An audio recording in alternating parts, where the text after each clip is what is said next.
Hi everyone, and welcome to an online gallery talk at the Gregory Allicar Museum of Art.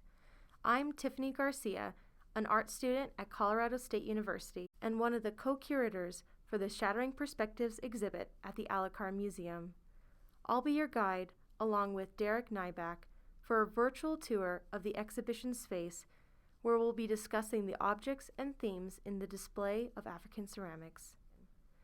The exhibition features nearly 140 objects by artists from 57 cultures, representing 19 countries across present-day Africa.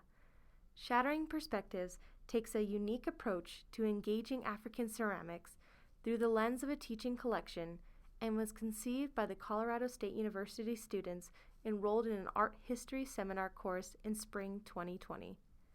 The students, who also served as co-curators, authors, and exhibition designers, explored the politics and poetics of museum display while delving into the methods, functions, and symbolism surrounding pottery, as well as the roles of ceramic artists across the African continent.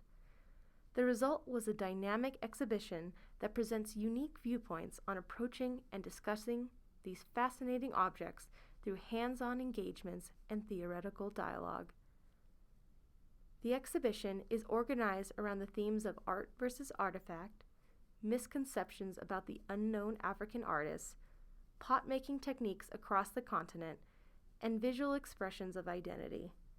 These perspectives present viewers with insights on working with the teaching collection and the resulting dialogue that develops through encounters with art objects and critical texts.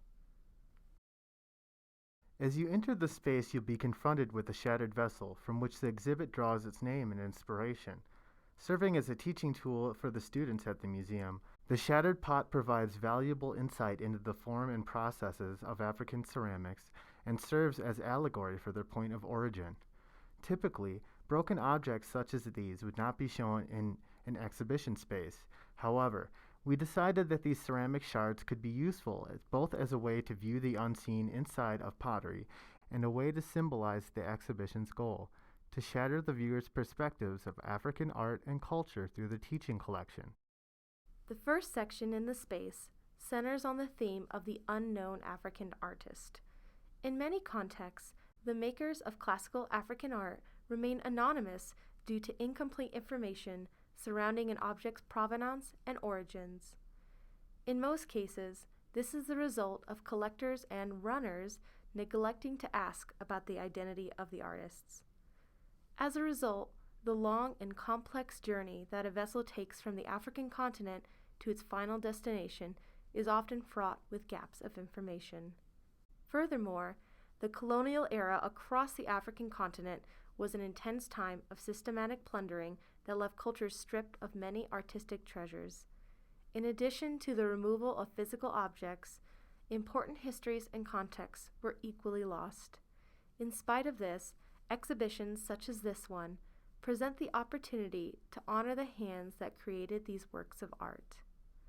One approach for acknowledging these unknown artists is by writing exhibition labels in a way that acknowledges the agency of these individuals, whether they are known or not.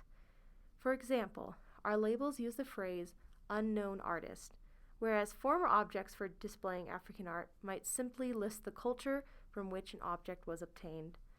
The historical approach of relying on culture rather than acknowledging the individual promotes the false notion that there is a singular representative style for each ethnic group and discounts the existence of fluid, cross-cultural relationships which have been the norm rather than the exception across the continent.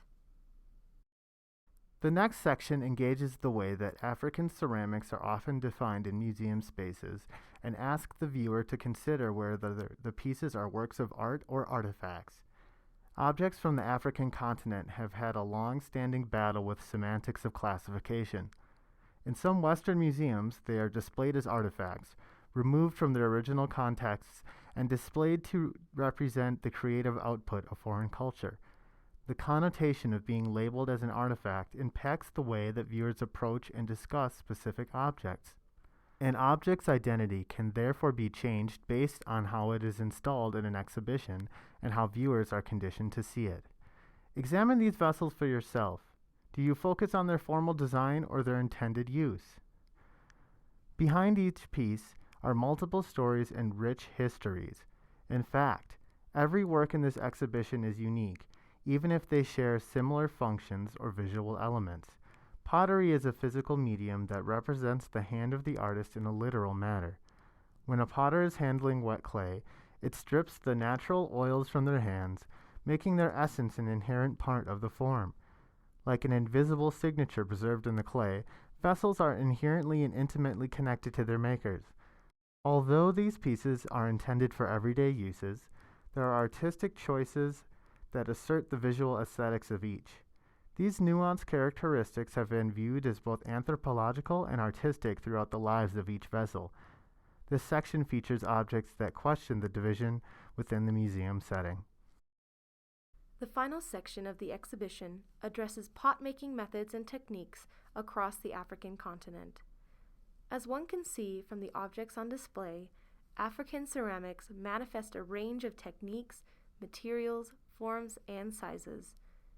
Given their functional nature and that tactile relationship between the maker and object, each vessel is immeasurable. By examining the visual components, the processes in which they were created, and the techniques that went into creating each piece, one can acknowledge the complexity of pot making from the continent of Africa. Based on the identity of the artists that created them, these pots show specific culture-based variations and broader regional styles that are often quite distinct. There are 5 general methods of creating pots across Africa: direct pulling, coiling, convex molding, concave molding, and hammer and anvil molding. Look closely and you may be able to see the handprints that are forever etched onto the object. See if you can find where the artist smoothed out the clay over a mold with their palm. Look to see where they coiled the clay and smoothed it down with water to complete the neck of a vessel. This idea of human interaction and power being imbued into the vessel is an important part of the process. By looking around the gallery, you'll see an assortment of motifs and surface embellishments, as well as a variety of functional aspects, such as handles, mouths, and spouts, which give each vessel a unique character. No 2 vessels are alike, just as no 2 artists are completely identical. The African continent is home to an enormous diversity of peoples and cultures, of which these pots represent a small part. What are some of the unique features that you can see? Through their coursework and museum collaboration, the student curators devoted time to researching each object and constructing the exhibit in a way that honors African artists, while challenging common misconceptions about African art. Thanks for joining us on this virtual tour of the Shattering Perspectives exhibition at the Gregory Allicar Museum of Art at Colorado State University. We hope you have enjoyed our brief tour of the space. Please check back for additional talks where we'll be exploring other facets of the collection. Have a great day.